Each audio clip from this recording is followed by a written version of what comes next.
Okay, well, so thank you for inviting me to come.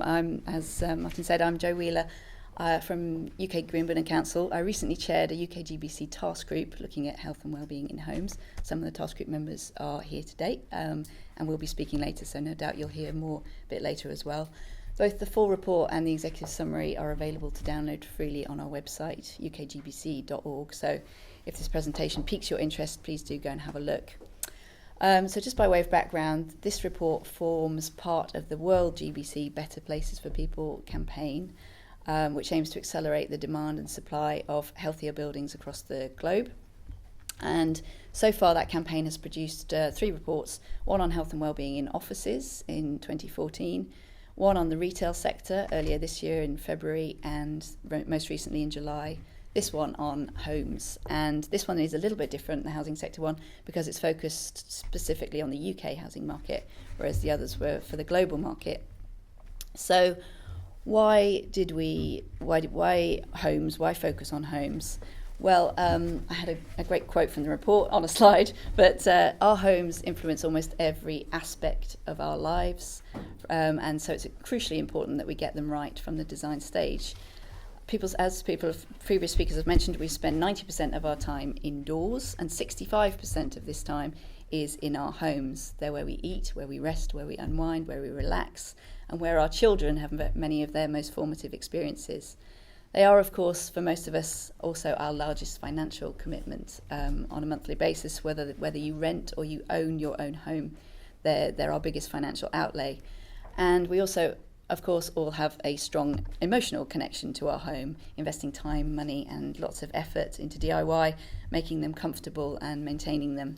Therefore, on an individual basis, our home speaks to us, if you like, and is more important to us than other buildings. Now, one of our first tasks was to define what we meant by health and wellbeing, and we took as our starting point the World Health Organization's definition, which focuses on mental well-being, physical health, and social relationships. And unsurprisingly, perhaps we found that all 3 of these were very interconnected. The report is aimed at all those with a role in developing, designing, delivering, or managing housing, so it's both new build and retrofit. And what we've tried to do is to set out the evidence showing that a well-designed home can contribute to health and well-being, illustrate the key factors that make up a healthy home and a healthy neighbourhood, which I might come back to Andy's slides for if we can't get mine, and pull together and distill best practice guidance on these issues, and also, importantly, to start to demonstrate that there is a business case for action amongst housing providers. Hi. Yeah, if you can. I'll carry on. So we all have a pretty good idea from our personal experience of what it means to live in a healthy home and a healthy neighbourhood.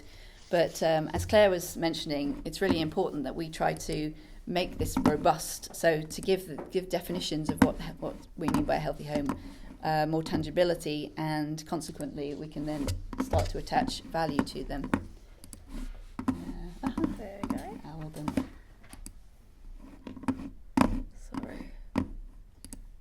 Shows you There you go. your subject inside out, because you can do a great presentation with these Good slides. job, I brought my notes, thank you. Thanks for doing that. Okay, so I've covered these. Okay. A lot of the things that define what makes a healthy home are the same things that go into defining what a sustainable or green home is. Things like thermal comfort, natural light, air quality, low emission materials, energy efficiency, air tightness, insulation, all of these things that we are very familiar with when it comes to thinking about green design. What we found through this work is that it's not only vitally important to get these things right for the planet, but actually they do really significantly impact on the health and well-being of the people that we're designing and building these homes for. So it's crucial to get it right. There is a moral imperative, as Pete talked about. Our main challenge was how to link these physical design parameters, so the things that we as an industry can influence, to actual health and wellbeing outcomes. Can we really use design to help people to eat better, to get more exercise, or to feel less depressed? Can we help people to sleep better and encourage positive family relationships through the way that the home is designed? Can we help children to grow up smarter and to help them to concentrate and do better in school through the design of the built environment? Well, the evidence that we found shows that this is a resounding yes. As I stated earlier, we looked at 3 key areas: physical health, mental well-being, and social relationships. And this diagram shows the key outcomes, things like mood, concentration, stress, social skills, social capital, etc. And so what we did was take this long list of outcomes and started to look for evidence to link these to specific design features.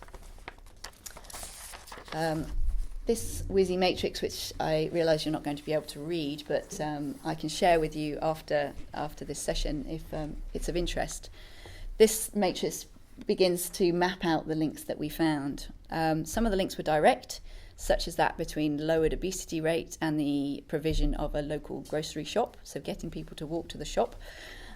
Some were secondary, such as the link between moisture risk and allergies via dust mites, or mental illnesses caused by things like poor ventilation rates, indoor temperatures, and bad lighting, which can all affect the quality of people's sleep, which can then have a knock-on effect on their ongoing mental health. In the short time our working group came together to gather evidence, we found a lot, but we're sure that this is just the start and a lot more exists, because obviously we were fairly time constrained. I'd like to take you through some of the key recurring themes that led to our definition of healthy homes and neighbourhoods. Physical health outcomes were most frequently linked to sunlight. So, and we all kind of, I think, instinctively know this, but it's really interesting to see that there's evidence which backs this up and scientific studies which backs this up. So sunlight linked to vitality, fitness, a stronger immune system, a reduced risk of cancer, and a faster recovery from illness. Spaces designed for social interaction have been linked to good physical health, including lower blood pressure, a reduced risk of cardiovascular disease, a reduced risk of obesity, and a reduced risk of death. Well-designed neighbourhoods, so with good pedestrian networks, slower traffic speeds, cycle networks, mix of uses, safe and secure streets which get people out onto the streets, have all been linked to good physical health. From a mental perspective, again, social space is crucially important, linked to a reduced risk of depression, increased mental resilience and cognitive ability, and a reduced risk of Alzheimer's. Green space emerged as a really powerful mental well-being influencer, improving self-reported mental health and vitality, elevating mood, improving concentration, promoting serenity and calm, and reducing depression, stress, and anxiety. And it's also been linked to the reduction of ADHD symptoms in children. And this is both access to green space, but also even just views of green space can improve people's mental well-being. And finally, something perhaps we as an industry are less used to thinking about, colour and design. Colour has been shown to have the power to relax and relieve depression, but also in the wrong hands, so the wrong colour in the wrong room, it can cause increased blood pressure, muscle tension, and heart rate. And for social relationships, and surprisingly, social space, again, that old chestnut, is really critical. And by social space, we mean both within the home itself, so enabling families to come together and socialise and meet and eat together, but also within the neighbourhood as well, so people can go out and socialise with their wider community. Physical activity has been linked to good social relationships, and research has found that exercise strengthens communities, and safe and secure neighbourhoods, encouraging people to engage more with the public realm and engaging with the wider community. So as you can see, none of this is rocket science. We kind of all know this instinctively, but what we've tried to do is back up what we sort of feel we know with some firm evidence to show that actually these things do have tangible impacts on people's health and well-being. So we also came up with a kind of what not to do matrix, linking bad design features with negative health and well-being outcomes. So for physical health, unsurprisingly, perhaps getting indoor air quality and thermal comfort right is absolutely key. And from a mental well-being perspective, a lack of natural light, too much noise or unwanted noise, and overcrowding have been linked to a wide range of mental ill health effects. Likewise, badly designed neighbourhoods are extremely detrimental to social well-being. So this is the diagram that Andy flashed up before. And I must credit my colleagues at PRP for these brilliant infographics that they provided for the report. This is a summary of what it takes to make a healthy home. You can find this in the report online.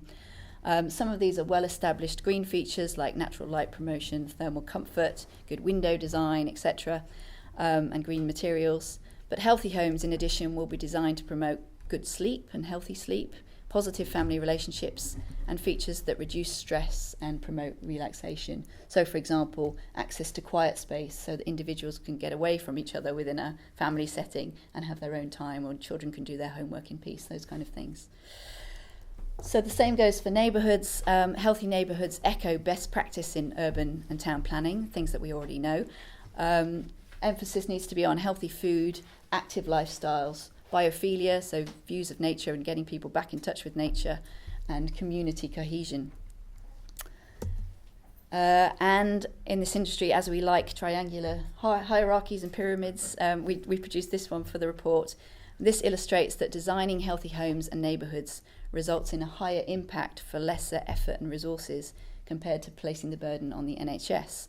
So if we rely on the NHS to do that stuff at the top of the pyramid, counselling and education, it costs a lot, and arguably it reaches a fairly low level of the population. But actually, if we're looking at things from a built environment perspective, we can do things for low cost, and they can have wide-reaching impacts. So the financial argument needs to be made, I think, at the macroeconomic level, that health and well-being is really critical to design into new buildings and new communities, and indeed retrofit and regeneration as well. So we gathered a lot of evidence into this report, but it's by no means exhaustive. As well as a tool for trying to demonstrate the value of healthy homes, it's our hope that it will serve as a bit of a call to action to the industry to start to gather some data and more data, which could be used to reinforce the case for healthy homes and neighbourhoods. Here we've started to map out some kind of metrics that can be used to measure the various variables that we discussed throughout the report. This was really sort of just a bit of a toe in the water, and the metrics framework is being taken forward and developed by my colleagues at Well GBC, who are planning to do a similar sort of global metrics thing as for the offices and retail sector, for the residential sector. So watch this space for that, and I can keep you posted. And finally, a very important, a short but very important note on the value of all of this to the consumer. So, as part of our report, Saint-Gobain, who are one of the task group members, conducted some market research with around 3,000 people to find out what was most important to them in terms of the value, what they valued about their home. At top of the list came a place where they feel safe and secure. Second and third, affordability and maintenance and low energy bills. And then low levels of noise, giving places where you can relax and unwind, good natural light, views of nature, and a place without damp and mould. So these things relating to health and well-being, people are already evaluating in their home, which shows that there's a market for homes which advertise themselves perhaps on this basis. We also asked people whether they would be prepared to pay more for a healthy home, and this was a sort of randomly selected group of 3,000 people. We asked 30% of them said they would be prepared to pay more for a healthy home. And this compared to 20% of people who said that they would pay more for a greener or a more sustainable home. So just to finish then with a summary of our key findings. Our first finding was that the design of the built environment can dramatically enhance lives. It's not just a theoretical thing. There's actually evidence to show this. Of course, our health and any individual's health is affected by a wide range of factors, not least genetics, their socio-economic background, their lifestyle choices, but the evidence that we found clearly demonstrate that the built environment can have a significant impact on their health and well-being, and that homes and good communities can act as an enabler for improving people's lives. We found that it's vital to consider mental, social and physical aspects of health and well-being equally. Arguably in our industry we're more used to dealing with the kind of physical aspects of health and well-being, but we must consider mental well-being as well. They're highly interconnected and cannot and should not be thought of in isolation. Happily, a single design feature can have a simultaneous positive impact on both mental and physical health. So, for example, good daylighting, good ventilation and access to green space are good for both mental and physical well-being. And many of these design features also bring positive environmental benefits. So using a kind of obvious example of green space, benefits in terms of biodiversity, or as a green infrastructure, floodwater attenuation provision, that kind of thing. They're also very good for health and well-being of residents. We do, however, need to acknowledge that there can be a tension between environmental goals and health and well-being outcomes, such as energy efficiency homes lacking in adequate ventilation, which can cause poor indoor air quality. So these things need to be right at the top of our agenda when we're designing more energy efficient homes. And finally, consumers are increasingly influenced by health and well-being. So the results of the consumer research we conducted are that people clearly want homes that are good for their health and well-being, and many of them are willing to pay more for such homes. And just a quick note of thanks to our sponsors, and I think I'll leave it there. Brilliant. Thank you.